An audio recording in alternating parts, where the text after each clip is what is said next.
You're toast!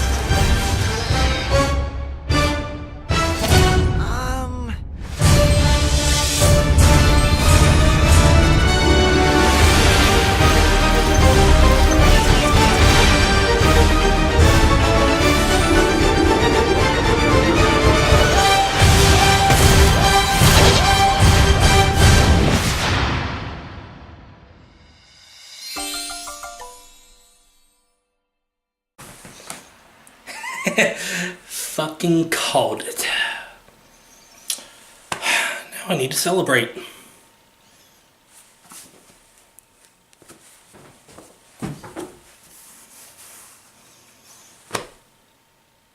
Okay.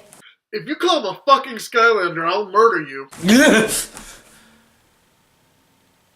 hell did you come from? Hey, you said you were going to do that Spyro review next. I want in on that.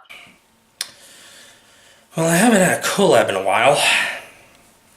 Okay, fine. Cue the intro. It's time to play the game. Time to play the game!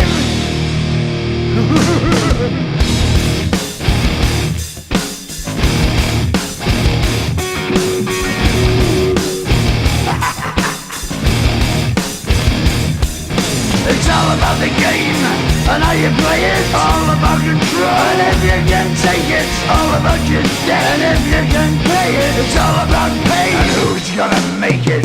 I am the game, you don't wanna play me. I am control, no way you can shake me. I am heavy debt, no way you can pay me. I am the pain, and I know you can't take me. Look over your shoulder, ready to run like a Cleveland bitch from a smoking gun. I am the game, and I may lose. So move on out, you can die like a fool. Trying to figure out what my move's gonna be. Come on over, sucker, why don't you ask me? Don't you forget there's a price you can pay. 'Cause I am the game and I want to play.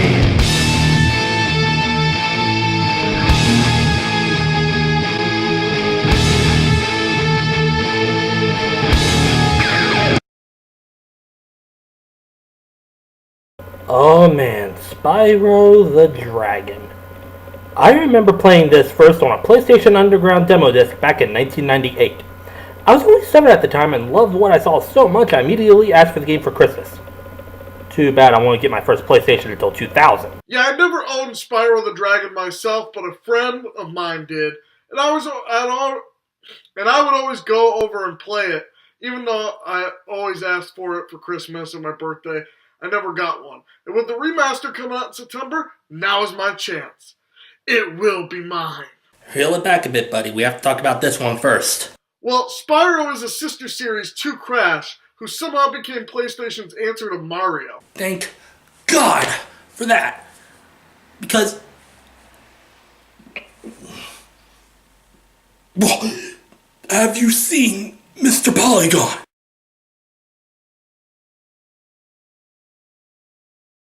My eyes! My eyes! Spyro the Dragon is the creation of Insomniac Studios, who would later go on to make the Ratchet & Clank games. It was actually their second game, following a Doom clone called Disruptor, but these days, who the hell remembers Disruptor? Yeah, that's what I thought. But enough about that. What's going on in this game? We open up in one of the Dragonlands, where a dragon is giving a television interview of all things. Who knew dragons had TV?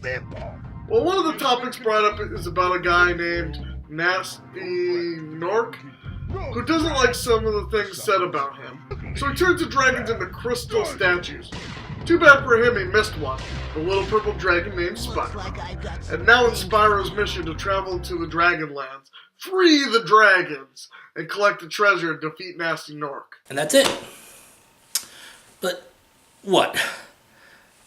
You were expecting something deep from a 1998 game?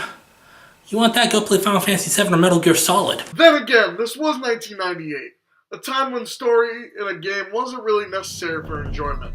In order to accomplish his task, Spyro has to travel through the world, each with a different theme. Artisans, peacekeepers, magic crafters, beast makers, dream weavers, and finally, Nork Nexus. In order to get from one world to the next, you have to complete a certain task, such as rescuing a certain number of dragons, collecting enough treasure, or saving dragon eggs from these blue-robed assholes. Artisans is your basic starting level. It teaches you the basic controls, which we'll get into later, as well as introducing you to the main concept and goals of the game. It's a small helper with only about 3 main levels, 1 flight level, and a boss named Toasty. Once you do, you go to the balloonist who transports you to the next world. Peacekeepers is a desert world full of buff, burly dragons, and Norks at war. Also, they moon you. The bastards. You look like a rough roast medium rare extra crispy. The world's boss is a big shaman guy named Dr. Show. No, not that one. Moving on to the third world, we have the Magic Crafters. Do you believe in magic in a young girl's heart? Shut up. But yeah, this world is full of wizards. Some control the weather, some raise and lower platforms, and it's in this world where we are introduced to the Supercharge. The boss of this world is a wizard called Blowhard. Goes down like a bitch. The fourth world is the Beast Makers, which is nothing but an oversized swamp full of dragon-eating trees, vicious attack frogs. Yes, I said attack frogs. There's also giant pigs and the most despised level in the game, the treetops. Who says the treetops? Nobody does the treetops while I'm around! What's your problem? I'm just stating facts. Oh yeah? Well, allow me to be the contrarian because that level is my favorite in this game. Explain. Okay, you've got all these branching pathways that lead you to different locations for different objectives, and all of them eventually converge on the exit portal. You also have a number of supercharge ramps to use as you see fit, and going fast in this level might not be easy, but it's certainly worth it. And it was also this level that was on one of those demo discs where the developers gave a tip on how to reach that one asshole dragon who got stuck on this island way out in the distance. I know a lot of people don't like this level because of this son of a bitch, but making use of all the supercharge ramps, even going up the wrong way on one of them because you can, is just so damn fun. Do not ruin my fun! May I continue? Yeah, sure. Ran over. The boss of this world is a giant robot named Metalhead. Not to be confused with the Metalhead from TMNT. Gentlemen, and Raphael, this is the future of ninjutsu. Next up is the Dreamweaver's world, and I swear to God if that song starts playing, I will. Ooh, Dreamweaver, I believe you can get me through. Son of a bitch, cut that out!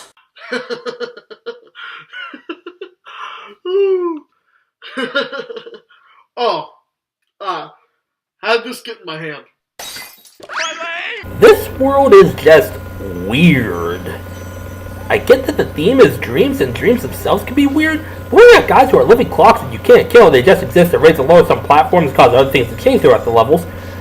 A gun that causes guys to grow and shrink, and in the Dark Passage levels, guys with lanterns that turn armored turtles and cute little puppies into sweet Jesus! Boss of this world is a jack-in-the-box named Jacques. Wow.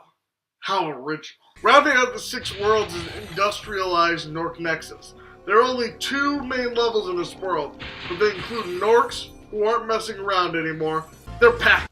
Here's my rifle, this is my gun, this is for fighting, this is for fun. And the dragons in this world are dragons you've already rescued, implying that they went off to fight nasty Nork themselves, and that clearly didn't go well. Speaking of which, we finally encounter him, and all he does is run away. I thought he'd be a bit more, together. Yeah, he's afraid of a cute little purple dragon, what the hell?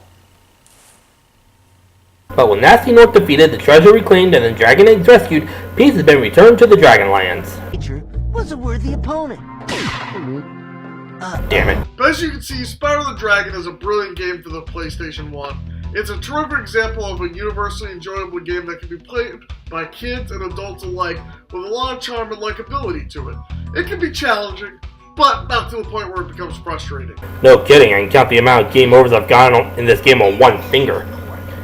Could be because I've been playing this game for 20 years, or it could be because of the controls. Spyro is one of those early games that set the template for modern kids games. There's a lot of exploring with cartoon-like enemy encounters and collecting treasure, but unlike modern games, it doesn't just focus on collecting. The strength of Spyro the Dragon is its gameplay, which is solid, especially considering that they managed to make this one play on the original PlayStation controller without the dual shock analog sticks. Sure, you can use the analog stick if you want, but those were still not fully implemented into a lot of games. The movement is solid and very responsive. Spyro has just enough weight to him that he doesn't feel too heavy or too light. When you charge with the square button, Spyro turns into a living battering ram. Combine that with the supercharge and well, look at the results. But of course, being a dragon, Spyro has to breathe fire, and that's done with the circle button. That's your primary attack, which you use to take out enemies, unless they're armored, in which case you use your horns. Break up one chest, and torch little fodder creatures, which are used to restore your health, but more on that in a minute. By holding down the triangle button, Spyro can look around, but you can't move while doing this. You can move while rotating the camera with L2 and R2. But about the health Kenny talked about a minute ago. See this dragonfly here? Right here? This is your little pal Sparks. He's basically your health meter. When he's glowing Super Saiyan yellow like this, Spyro's at full health. When he's blue, you're still in good health, but he might want to torch an animal like a sheep or a frog to get the butterfly for Sparks to eat. When Spark is green, you're in danger. And when he's gone, you die if you take another hit. And yes, you heard me right.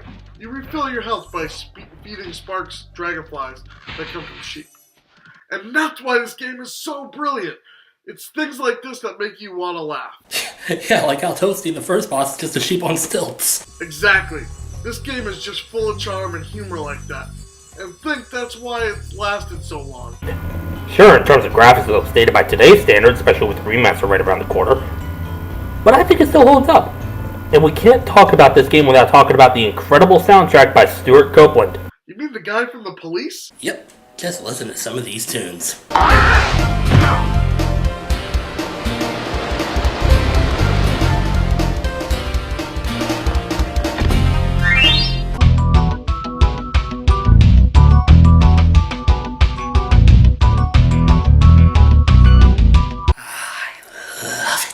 Yeah, there's just a lot to love about this game, and you yourselves can love it if you have a PS3, as it's on the PlayStation Network, for only a few dollars, along with the other two games.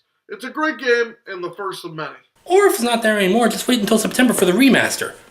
So yeah, it comes highly recommended, but as Remington has said, there are 2 more games to look at, so next time we'll be looking at the sequel released in 1999, Spyro 2, Ripto's Rage.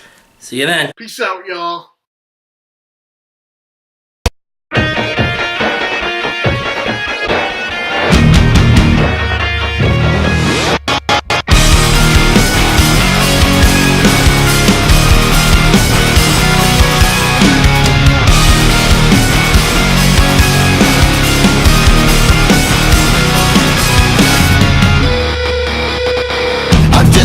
Away, I'm just a breath away, losing my faith today. Falling off the edge today. I am just a man, not superhuman. I'm not superhuman. Someone save me from the hate. It's just another war, just another family torn. Falling from my feet today. Just a step on the edge, just another day in the world we live. I need a hero to save me now. I need a hero. Save me now. I need a hero to save my life. A hero will save me. Just in time. I've gotta fight today to live another day. Speaking my mind today. My voice will be heard today. I've gotta make a stand, but I am just a man. I'm not superhuman. My voice will be heard today. It's just another war, just another family My torn. voice will be heard today. It's just another kill. The countdown begins to destroy ourselves. I need a hero to save me now. I need a hero. Save me now. I need a hero to save my life. One more thing. Store's closed. Not for me, pal. You might say I'm Spyro's hot co-star. I love that little dragon. The way he blows fire at sheep like me. This is an official protest. I am an anti-Spyro activist. Genghis, come. What'd you say? You're toast. Help me. PlayStation.